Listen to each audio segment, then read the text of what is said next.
కర్ణాటక రాజధాని బెంగళూరులోని valley కావల్ police station పరిధిలో విచిత్ర ఘటన చోటు చేసుకుంది.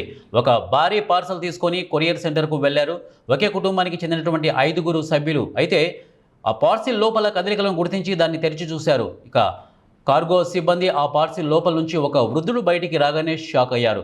ఇదేంటని పార్సిల్ కేంద్రం సిబ్బంది ప్రశ్నిస్తే రీల్స్ కోసం అంటూ ఆ కుటుంబ సభ్యులు సమాధానం ఇచ్చారు. తమకు బస్సు టికెట్ దొరక ఇలా చేశామని, ఇక ఫన్నీ రీల్ తీయడానికి ఇలా ప్లాన్ చేసినట్లు ఆ వృద్ధుని కుమార్తె వెల్లడించింది. ఇంకా అంత దూరం నుంచి కష్టపడి వచ్చాం కాబట్టి తమ ಪಾರ್ಸೆಲ್ని పంపించాల్సిందే ಅಂಟು ಸಿಬ್ಬಂದಿతో ವಾರು ಗಡವకు దిగారు. 5 ಜನ ಸೇರಿ ವಯಲಿ ಕಾವಲಿನ ಕೊರಿಯರ್ ಆಫೀಸ್ನಲ್ಲಿ ನನ್ನ ತಂದೆಯವ್ರನ್ನ ಚೀಲದಲ್ಲಿ ಹಾಕಿ ತಗೊಂಡು ಹೋಗಿ ಯುಗಾದಿ ಮತ್ತೆ ರಂಜಾನ್ ಹಬ್ಬ ಪ್ರಯುಕ್ತವಾಗಿ ಎಲ್ಲ ಬಸ್ ರೇಟ್ ಜಾಸ್ತಿ ಆಗಿದೆ ಹಾಗೂ ಸೀಟ್ ಸಿಗ್ತಾ ಇಲ್ಲ ಅನ್ನೋ ಒಂದು ಮೆಸೇಜ್ನ ಕಳಿಸಲಿಕ್ಕಾಗಿ ಒಂದು ಪ್ರ್ಯಾಂಕ್ ಮೂಲಕ ತಿಳಿಸೋಣ ಅಂತ ಮಾಡ್ಲಿಕ್ಕೆ ಹೋದ್ವಿ. ಈ ರೀತಿ ಮಾಡೋ ತಪ್ಪು ಅಂತ ಗೊತ್ತಾಗಿಲ್ಲ ನಮಗೆ. ಇದು ನಮಗೆ ಗೊತ್ತಾಗಿದ್ರಿಂದ ಈಗ ನಾವು